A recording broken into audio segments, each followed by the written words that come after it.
नमस्कार दोस्तों, मेरा नाम जय कुमार तिवारी है। मेरे YouTube चैनल में आपका स्वागत है।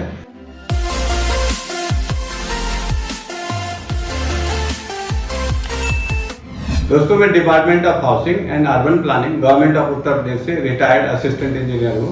दोस्तों, आज मैं बात करूँगा TOD पॉलिसी के बारे में,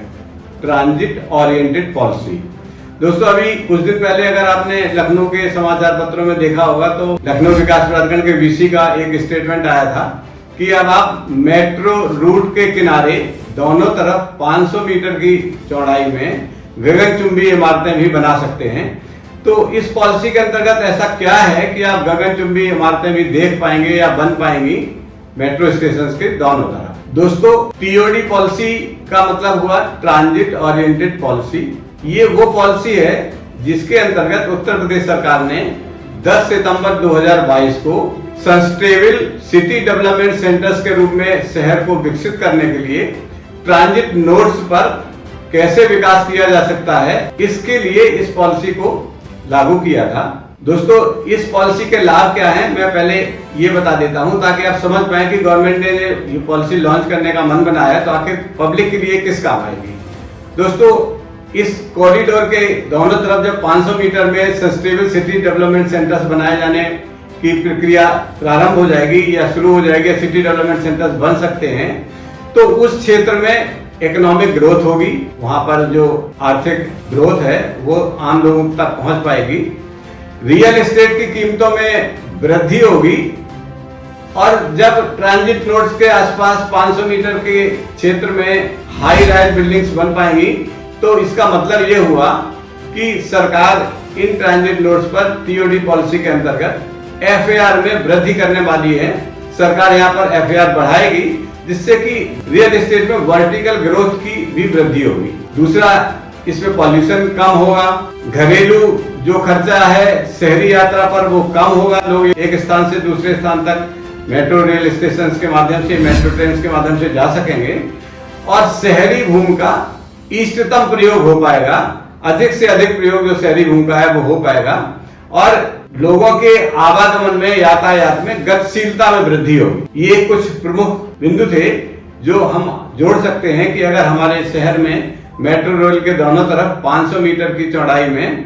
अगर TOD पॉलिसी के अंतर्गत कुछ निर्माण करने की अनुमति मिल जाती तो उन शहरों में आम लोगों के लिए क्या विकास होगा। दोस्तों, ये TOD पॉलिसी कहाँ काम करेगी? वैसे तो भारत के अन्य शहरों में ये TOD पॉलिसी के अंतर्गत बस रैपिड ट्रांजिट सिस्टम के अंतर्गत भी, रैपिड रेल ट्रांजिट सिस्टम के अंतर्गत और मेट्रो रूट्स के अंतर्गत TOD पॉलिसी लागू की गई है। लेकिन उत्तर प्रदेश में फिलहाल ये RRTS rapid rail transit system के अंतर्गत और मेट्रो रूट्स पर ही इसको प्रभावी किया गया है। अगर हम बात करें, यूपी में फिलहाल 5 शहरों में मेट्रो चल रही है, जिसमें कि गाजियाबाद है, मेरठ है और सराय काले खां से मेरठ तक एक RRTS rapid rail transit system के अंतर्गत हाई स्पीड ट्रेन चलाई जा रही है। इसका संचालन प्रारंभ हो गया है, पूरे रूट पर धीरे धीरे संचालित हो जाएगी और लखनऊ में काफी दिनों से, काफी सालों से पहले से मेट्रो रूट चालू है, मेट्रो ट्रेन चल रही है और बाकी क्षेत्रों में, लखनऊ के अन्य क्षेत्रों में जहां पर अभी मेट्रो नहीं चल रही है वहां पर प्रस्तावित है दूसरे और तीसरे फेज में, वहां भी मेट्रो आ जाएगी। इसी तरह कानपुर शहर में भी मेट्रो रूट चालू हो गया है, वहां मेट्रो ट्रेन चलने लगी है और अन्य कानपुर के उन क्षेत्रों में जहां अभी मेट्रो नहीं है वहां पर इसका काम चल रहा है। अन्य सेकेंड और थर्ड फेजेज में वहां भी मेट्रो रूट चालू हो जाएगा। इसी तरह 5वें शहर के रूप में यूपी का आगरा शहर है जहां पर मेट्रो रूट चालू हो गया है और पूरे शहर में धीरे धीरे सेकेंड और थर्ड फेज में इसको बढ़ाया जाने का प्रस्ताव है। दोस्तों, अब इस पॉलिसी में वास्तव में क्या होगा, मैं ये समझाने की कोशिश करता हूं आपको। जैसे अगर आप बात करें गाजियाबाद से मेरठ की, तो गाजियाबाद से मेरठ तक जब RRTS के थ्रू रेल वहां पे चालू हो जाएगी, मेट्रो चालू हो जाएगी, तो सराय काले खां से मेरठ तक गाजियाबाद शहर का एक स्टेशन पड़ता है, साहिबाबाद, उसके बाद गुलधर, दोहाई, अगला मेट्रो का स्टेशन है मुरादनगर, मोदी नगर। इस तरह मेरठ का कुल इसमें 8 स्टेशन हैं। इसी तरह लखनऊ में चौधरी चरण सिंह एयरपोर्ट से लेकर और मुंशी पुलिया तक कई मेट्रो स्टेशन इसमें है, मेट्रो ट्रेन संचालित है। अब इसमें वास्तव में होगा क्या? अगर हम बात करें लखनऊ की, तो लखनऊ में चौधरी चरण सिंह एयरपोर्ट से लेकर मुंशी पुलिया तक मेट्रो रूट को एक स्ट्रेट लाइन में समझने की कोशिश करें तो इसके दोनों तरफ मेट्रो लाइन से 500 मीटर की चौड़ाई में east side, 500 metre left side में भी और मेट्रो लाइन से 500 मीटर राइट साइड में भी एक कॉरिडोर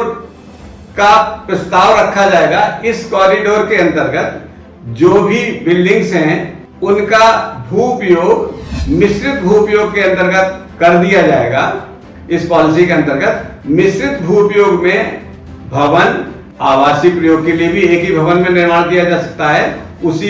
एक ही बिल्डिंग में कॉमर्शियल का उपयोग भी किया जा सकता है और उसमें सामुदायिक सुविधाएं या अन्य प्रयोग की चीजें भी बनाई जा सकती हैं। और उस क्षेत्र में एफआईआर बढ़ा दिया जाएगा। अभी सामान्यतः जो बिल्डिंग्स हैं उनके लिए अधिकतम 3 एफआईआर ही अनुबंध है, लेकिन टीओडी पॉलिसी के अंतर्गत जो 500 मीटर के रेडियस में जो इन्फ्लुएंस जोन है, इस इन्फ्लुएंस जोन में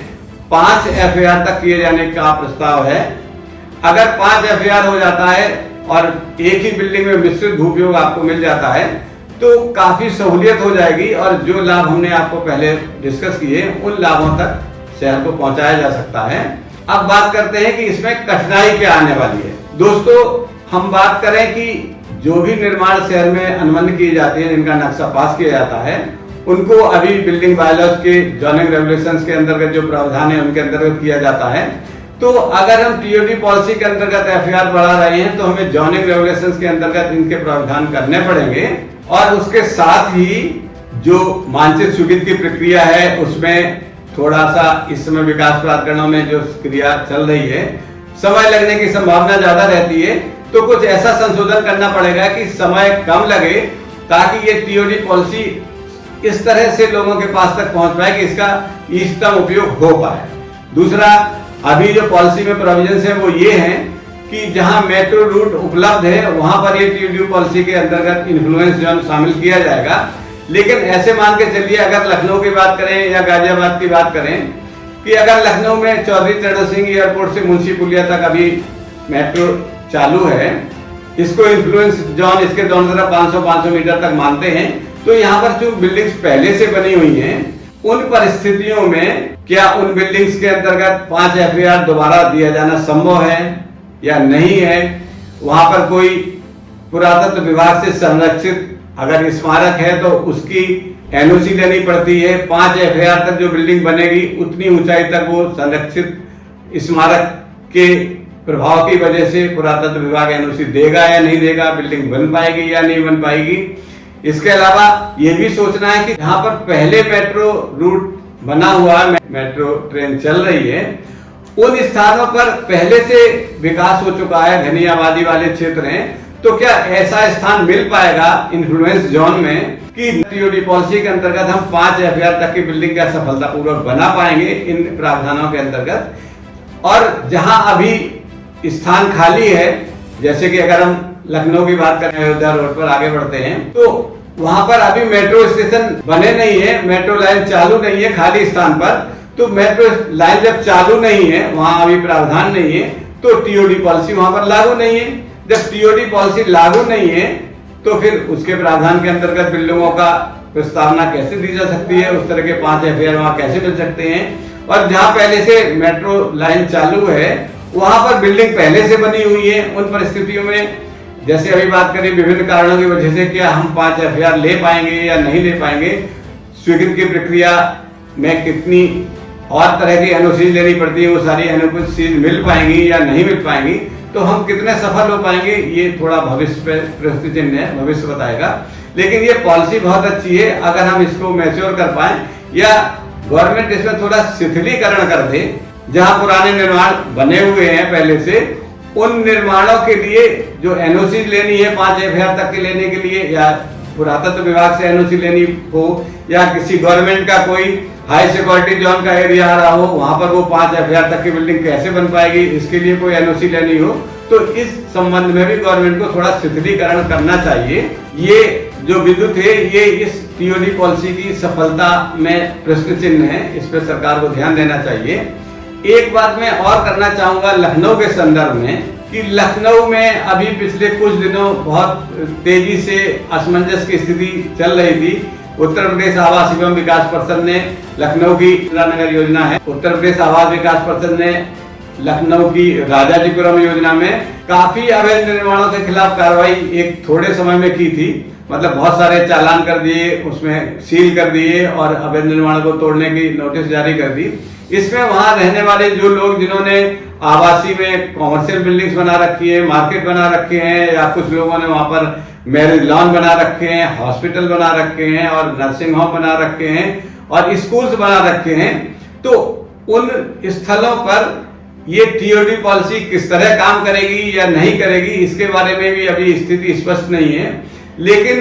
उन सब व्यापारी भाइयों से जो उत्तर प्रदेश व्यापार मंडल के सदस्य हैं लखनऊ में, गाजियाबाद में या अन्य शहरों में, मैं उनसे अनुरोध करना चाहूंगा कि अगर आप इस टीओडी पॉलिसी के अंतर्गत उन क्षेत्रों का जहां पहले से रेजिडेंशियल में कॉमर्शियल या व्यापारिक निर्माण कर लिए गए हैं कवर करना चाहते हैं, तो सरकार से आपको अनुरोध करना पड़ेगा कि इस पॉलिसी में इस तरह की जिनके लेआउट पहले से स्वीकृत है या गवर्नमेंट की योजना है जैसे इंदिरा नगर योजना है, इनमें लेआउट में परिवर्तन किए जाने के लिए पॉलिसी में थोड़ा सा और ऐड करें, कुछ बिंदु, कुछ पॉलिसी को और संशोधित करें, ताकि अगर ये इस तरह के जो निर्माण है आवासीय में कॉमर्शियल कर दिए गए हैं गवर्नमेंट की योजनाओं के अंतर्गत, आवास विकास की स्कीम्स के अंतर्गत या एलडीए या विकास प्राधिकरण की स्कीम के अंतर्गत इस टीओडी पॉलिसी में थोड़ा संशोधन हो और नियमों में थोड़ा शिथिलीकरण किया जाए और लेआउट में जो परिवर्तन किए जाने इसके लिए जैसे कि पार्किंग की व्यवस्था करनी पड़ेगी और 5 FAR के लिए सड़कों की चौड़ाई का कुछ बंधन हो सकता है, प्रतिबंध हो सकता है, पार्किंग और सेटबैक की बंधनों का भी इसमें समस्या आ सकती है। इसके लिए अगर थोड़ा शिथिलीकरण करे तो इन बड़ी समस्याओं को भी सुलझाया जा सकता है। हमारे व्यापारी भाई उत्तर प्रदेश के अगर इस हमारे वीडियो को सुन रहे हैं तो मैं चाहूंगा कि अगर सारे व्यापारी भाई चाहते हैं तो मैं इस टीओडी पॉलिसी के अंतर्गत उत्तर प्रदेश के समस्त शहरों में आवासीय स्वीकृत कॉलोनियों में या गवर्नमेंट के हाउसिंग बोर्ड के या विकास प्राधिकरण की योजनाओं में जो आवासीय के अंतर्गत कॉमर्शियल निर्माण हो गए हैं उनमें किन किन बिंदुओं पर शिथिलीकरण किया जाना आवश्यक है और नियमों में क्या संशोधन किया जाए, वो उन व्यापारी भाइयों को अगर वो चाहते हैं तो कमेंट करके बताएं, मैं उनको बता सकता हूं। और अगर चाहें तो वो एक जगह कोई स्थान निर्धारित कर ले, इकट्ठे हो जाए, तो मैं उनके साथ बैठ के मैं उनको पूरा ब्रीफ कर सकता हूं और उस ब्रीफ नोट के साथ वो अपने जनप्रतिनिधि के माध्यम से, जैसे कि अभी पता लगा है कि पिछले दिनों लखनऊ उत्तरी के माननीय विधायक जी से व्यापारी बंधुओं ने संपर्क किया था और उन्होंने इस समस्या को, व्यापारियों की जो समस्या है कि रेजिडेंशियल में कॉमर्शियल बन गए हैं, उनको नोटिस दिए जा रहे हैं, ये नोटिस ना दिए जाएं या उनको कंपाउंड कर लिया जाए, इसके संबंध में उन्होंने माननीय विधायक जी के माध्यम से शासन में अपना मत रखा था, अपनी बात पहुंचाई थी। लेकिन शासन में इस तरह मत रखने से मेरा व्यक्तिगत सोच है, मेरा व्यक्तिगत अनुभव है कि कोई समस्या हल होने वाली नहीं है। समस्या तभी हल होगी जब उस समस्या के लिए आप अपने प्रस्ताव में बिंदुओं को भी शामिल करें कि अगर इन बिंदुओं को शामिल कर लिया जाए, इन नियमों में शिथिलीकरण कर लिया जाए, लेआउट स्वीकृत के अंतर्गत ये परिवर्तन कर लिए जाए, तब ये टीओडी पॉलिसी में समायोजित किए जा सकते हैं। तब वो उनके द्वारा दिया गया रिप्रेजेंटेशन ज्यादा महत्वपूर्ण या ज्यादा प्रभावी हो सकता है। मैं चाहूंगा कि अगर हमारे व्यापारी भाई चाहते हैं तो एक कोई मीटिंग रख लें हमारे साथ, मैं सारे बिंदुओं पर डिस्कस करके उनके लिए एक ब्रीफ नोट बना दूंगा ताकि वो शासन में उसको रख सकें और इस समस्या का स्थायी हल निकाला जा सके। लेकिन ये बात मैं जरूर कहना चाहूंगा कि रेजिडेंशियल में कॉमर्शियल निर्माण करना आज के नियमों में नियम के विरुद्ध है और सामान्य रूप से इसको कंपाउंड किया जाना या इसका चालन ना हो ऐसी व्यवस्था कर पाना संभव नहीं है। इस पर कार्रवाई होनी ही है जब तक कि किसी पॉलिसी के अंतर्गत इसको समायोजित करने के लिए नियमों में शिथिलीकरण ना कर दिया जाए। और वर्तमान में जो टीओडी पॉलिसी है ये सबसे आसान और उपलब्ध पॉलिसी है जिसमें थोड़े से संशोधन के साथ इस व्यापारी भाइयों के पूरे प्रदेश की समस्या को निपटाया जा सकता है। नमस्कार दोस्तों, इस वीडियो में बस इतना ही कहना था। इसके साथ ये वीडियो यही समाप्त होता है। अगले वीडियो में किसी महत्वपूर्ण बिंदु पर फिर आपसे चर्चा करेंगे। तब तक के लिए नमस्कार।